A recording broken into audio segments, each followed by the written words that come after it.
Hi, I'm Kass and this is Honey. And we're regular Canadians enjoying weed.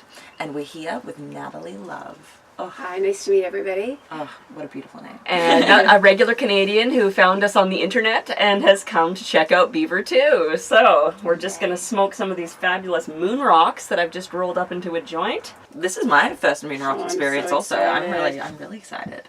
Oh, good. It's very good, isn't it? Ooh, beautiful. Look at that. It burns well too. Very Check pretty. that out, everybody. Moon rocks.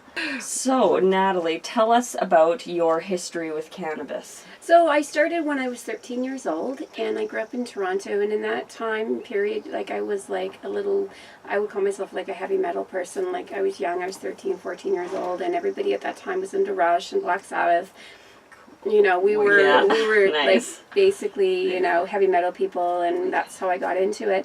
At my first concert, I was at Black Sabbath. Mm-hmm. Okay, Oh, it was wow. with Ronnie James Dio. First God. time I ever smoked weed was at Black Sabbath. Are you kidding me? Yeah, no, I'm You are serious. so much cooler than I am. Yeah. My first No, concert, no. Seriously, my first concert was the Jonas Brothers. And the first place I smoked weed was like down the street and in the back of someone's car.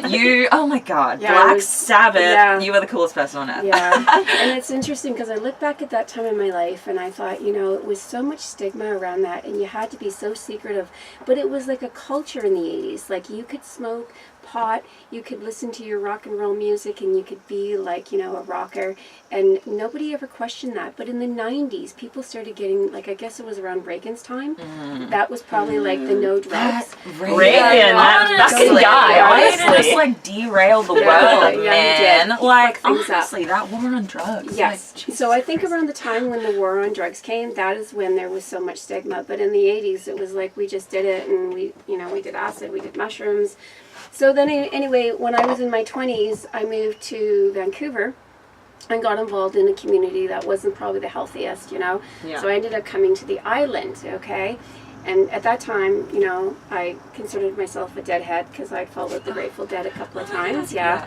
And I was a hippie, so that's kind of how I ended up from Toronto to Vancouver to Victoria. When I first started in cannabis, people would think you were an addict, okay? And so I got stuck into treatment twice over it. And I actually became sober, and I became, like, I didn't smoke pot for many years. Yeah, okay, I so didn't do it. cannabis too. Yeah, so I gave it up for a couple of years. And then I came back. So much stigma, so much shame. I had my mom for years.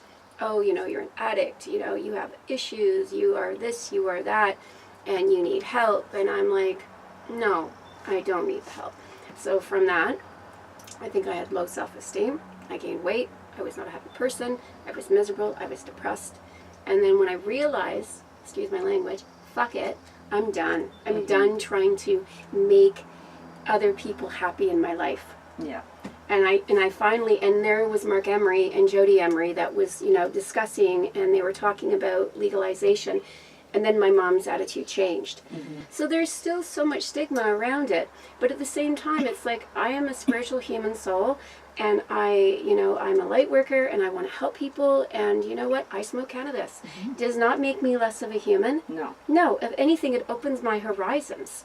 You know? It inspires Yeah, you and absolutely. gives you confidence and makes you feel good, and Yeah. it's a plant that's grown in the I know. ground and everything. It's, you know, you deserve to be happy, and you deserve to use cannabis if it makes you happy. I know. Everything you're saying, I can relate to so much, and I think is really speaking to many of the struggles that cannabis, you know, as a substance, and all the people who have ever touched it have struggled with for all of those years. Like everything, you know, the fact that you were institutionalized, and like that's exactly. that is such a like presentation of stigma and of being pushed out to that edge of society and to, you know, a treatment against your will, and that the fact that was based on ill-informed facts, you know, cannabis isn't harmful, it can be medicinal, it isn't, you know, all of those things, that just shows, like, that's a perfect, awful, terrible example of the injustice that, you know, cannabis enthusiasts have faced. And I think that so many people forget that, you know,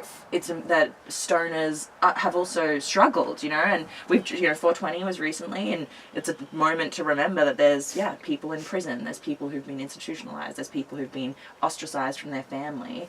And so, like, my mom has it, and the reason I'm talking about my mom a lot here is because a lot of my own issues around cannabis has to do with her. Yeah. You know? But I don't know. I just think sometimes people don't understand why people use cannabis. They just assume that there is a reason, and then they decide that they've already made their judgment of you. And I think really, like, I've not been able to talk about this, because to me this is also pain. And I'm being honest, like, it's hard to talk about this because it's a sense of freedom that I'm able to do what I want to do.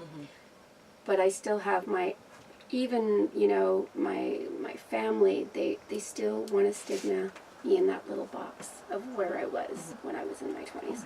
And so it's great that you have embraced it. We all have. Like, it's an important, exciting time.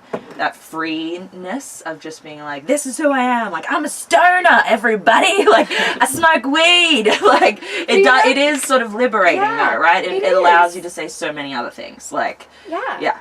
And I find it really helps you connect with people that are like-minded. Like, in this community, we have met so many cool people that we would have never met if we hadn't done this show. Like, seriously, every single person we've met is fucking awesome in their own way. Like, they're all totally random, totally unique. But we have so met weird and different. But that's the best people. Oh, definitely. Well, those are the people I want to hang out with. Well, and maybe something about cannabis enjoyers who, like relaxed and open-minded and have, like, persevered through this hard time. They have, like, that quality to them of, you know, community and, like, loving all people and, like, wanting to be positive, and that's all I want in a person. And then whatever else of weird, spicy strangeness they add. Like, you know. You know what just comes to me right now is that I think with myself is that here I came from somebody that lived on the streets for a little short period of time. And then I pulled myself out of that. I continued to smoke weed within all that period of time. I'm here, I get a job, I'm educated. I've had a job for, like, since 2002, like a union job. It's a great job. I work as a carried, and that's a long time, 17 years, and I'm a pothead. Cannabis helped me to deal with what I was dealing with inside, to help me deal with what was going on inside, because I was really fucked up. And I think the plant kept me safe. You know, and when I tried to quit, and I quit again, like, in 2000 and, like, I think 7, and, you know, I was depressed and I was sleepless and I was, like, going through the dark nights of the soul, and, you know, I said to my doctor, oh, I've quit pot. He says, are you stupid? Why would you do that? And I'm like, what? Where's that doctor been everyone's lives? He says, he said that. That's amazing. This I went on. Good find. Good doctor. No, seriously. Ahead of his time, for sure. Shout out to Dr. Kellerman. Ahead of his time. I'm going to look that guy up. I need a new doctor. Dr. Kellerman. Wow. So thank you, Dr. Kellerman. And I think cannabis kept me young. I really believe that, you know. I like that. I agree. True. I you agree. Can put that on the video. Oh, yeah. Hear that, everybody? The newest age-defying treatment. Fountain youth. Weed. Cannabis. Seriously, though. It's, we, like, weed and sunscreen. Don't forget your sunscreen. I swear by, Okay, so you're going to pick a card, and then you're going to pick a card. Okay. Okay, just close your eyes and just pick one card. That one feels right. Okay, let's do yours first. Let's do yours. Oh, interesting. And now do one for the collective energy for both of you together.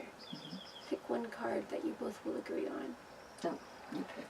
Oh, no, we have to both agree. Go over with your hands. I'm sort of feeling this one. Okay, yes. That one? Okay. Yeah. Okay, so that's the collective energy between you both. See? Okay. Rejoice. Because, you know, we all go through the full circle, you know? And that's where we have the rejoice and celebration of 3 women holding hands. So, you know, the collective energy is really nice here. Yeah. It's beautiful. Yeah. You know? It's coming together as humans and spreading love and light. And that's why I wrote my cards, because I think with cards they can open people up. You know, we can get people to start feeling their feelings, which I like to do. Oh, definitely. Like, it is such, it makes so much sense to smoke some cannabis or consume some cannabis and then do this. Both of those things totally do allow you to open up and just guide you through looking in. And thank you so much, Natalie, for coming on our show. Thanks for having me, ladies. It was awesome. I met 2 new sisters. Definitely. Ditto. Thank you so much. I'm so happy that you found us, that we found you. This has been the best. And thank you for watching, Canada. Remember to enjoy responsibly. And don't drive high. And thank you, Pot TV. And thank you, Pot TV. Well said. Thank you, Pot TV. Definitely not Christians in our family. Yeah, exactly. Just a whole bunch of sinners. I'm a sinner. That's exactly right. A whole bunch of sinners.